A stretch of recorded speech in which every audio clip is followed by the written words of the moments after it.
Well, I'm so excited to be able to have a conversation today with Liz Tabish. Now, she is a big part of The Chosen, and we're going to dive into not just the show, because I always like to ask a few questions just about who I'm speaking with, because we know her from The Chosen, but there's so much more to Liz. So, Liz, welcome to Good Company. Thank you so much for having me. Oh, it's an honor. I went through your bio, and I'm just hearing about you working with like women and women archetypes, and now here you're playing Mary Magdalene in The Chosen, which for me is really fascinating. Being a little girl going through the Bible, you're always looking for yourself, and then you're Yes. like, wait, why are all the stories of the women so short? And then it kind of feels like they're all related to like, oh, she's probably a prostitute.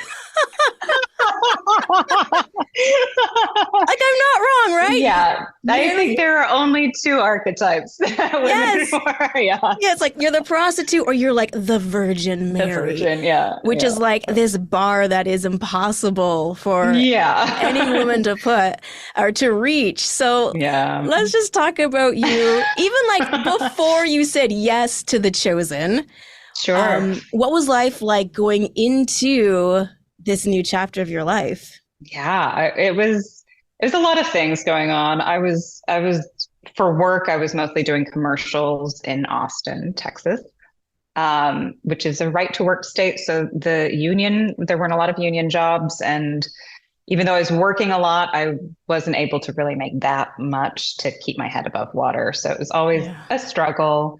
Um, Grateful for SAG, grateful to be part of the union now. So much so. And then also I think because I wasn't very creatively fulfilled with commercial work, where you just Yeah. kind of show up, they put an outfit on you and you smile. um, I was directing, and I was writing some short stories and directing them and editing them and had a lot of fun with them. They were fun challenges, and my undergrad was in film studies. And so I was always curious about filmmaking. I had watched so many experimental things in different genres, different decades. And so it was a really fun thing to like put creative energies into, and had fun at film festivals. I think a few of them did pretty well at film festivals. Um, and yeah, I was curious about, I mean, so much of the things that I would audition for that weren't commercials, I felt like they weren't fully fleshed out female characters. Yeah. Um, and I never really felt like I always felt like I had to really perform to try to be them. It was always like some either girlfriend role or like I don't know. They just felt a little one dimensional, um, and a little dependent on the image of the actor instead of what's, in their mind or heart. And Yeah. so I was frustrated with that. And so I started directing to work through that. And yeah, it was really fun. But it was also a lot of work. And Hmm. it took up a lot of time that, I'm not getting paid. I can barely pay anyone anything, actors, crew. And it was a wonderful experience, but I think added to a sense of struggle that I was just exhausted all of the time and felt like I was running uphill just constantly. And I couldn't make rent. I couldn't like I was just having a difficult time Yeah. surviving. And I was also struggling with depression and anxiety and sense of sort of meaninglessness Yeah. in life, and was really struggling to like find meaning. And I kept running into the same block, I think, over and over, where it was like, this is fine. That was a nice band-aid, but something's not fixed. It's not fixed. It's not fixed. Yeah. Um, when I couldn't make rent one month, and I was, well, hanging out with my mom. She's like, just move in, figure out what you want to do. Maybe like, just regroup your thoughts. Yeah. Um, and so I decided I need to quit acting, and do something else. I didn't know if I would maybe go back to school or teach or something, but like I was, in my 30s, and I can't make rent. And it's like, at some point you kind of got to grow up. Um, and I didn't want to be dependent on my family, And Yeah, so exactly. I told my agent, just stop submitting me. I need to pivot. I need to do something else. And he ignored that request, thank God, Good.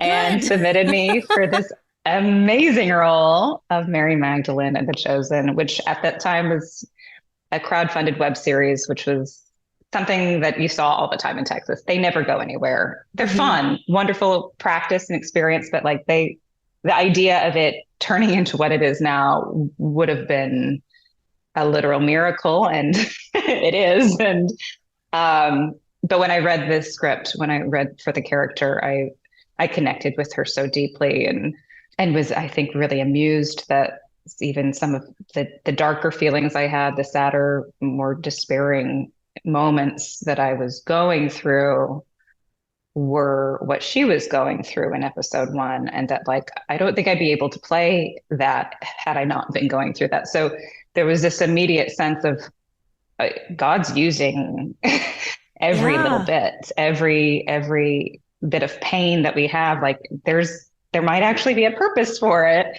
And it's just been such a wonderful um, lesson, I think, in trusting the process and trusting God, that there's a plan. We may not know what it is while we're in it, but yeah, it's been kind of night and day ever No since the kidding. show, you know? Yeah, I can Yeah. only imagine. Yeah. I'm curious though how playing Mary Magdalene has maybe shaped and changed your perspective of your faith, but also, like you're on set with Jesus. How is that? Well, Jonathan, but Yeah, yes, quote unquote. He's the quotes. playing Yeah. Jesus, right? And like For so. those listening on radio, Yeah, I there's know. quotes I'm using air quotes here. I don't need angry emails. Right. Um, Yeah. how has that changed your faith when you get to like live it out and it's like right before your very eyes? I think that Mary has been the mentor I needed. Every season, she kind of goes through these lessons and this growth that I myself have also needed to go through. So Hmm. I feel like she sort of, through her, I get to grow, and through her, um, witnessing of Jesus's miracles and his love and his compassion, like she is understanding these things too, and so I do too. So like, yeah, there's a Yeah. couple layers going on at the same time where it's we of course can't help but affect the characters because we are embodying them, Yeah. but in so many ways the characters are affecting us too and Yeah. informing us of or inspiring, at least, of like, this is the type of person I want to be. This is the type of person who cares for others and is sensitive Hmm. to others, and is learning and growing herself. And so she's been a wonderful, really, role model, to be Yeah. honest. Oh, that's so beautiful. And I know we're heading into the Christmas season, and there is Christmas with the Chosen, Holy Spirit, Yeah. or Holy Night, sorry. Holy night. Mm-hmm. Um, can you explain to me a little bit about how this relates to, like, there's the messenger and there's just some very unique Yeah. elements to Holy Night. What would you say makes this one the special one? Ah, It's it's like picking your this. favorite kid, but No, it's actually, it's so easy to say because it is a combination of all of the good things. yeah, So it's a combination. They've edited together The Shepherd, which was essentially yeah. the pilot for The Chosen, started everything. And it is just such a beautiful perspective of the birth of Christ. And then they've edited that together with The Messengers, Hmm. which is more from the perspective of an older Mother Mary and her flashbacks and memories of giving birth. And the edit itself is just seamless.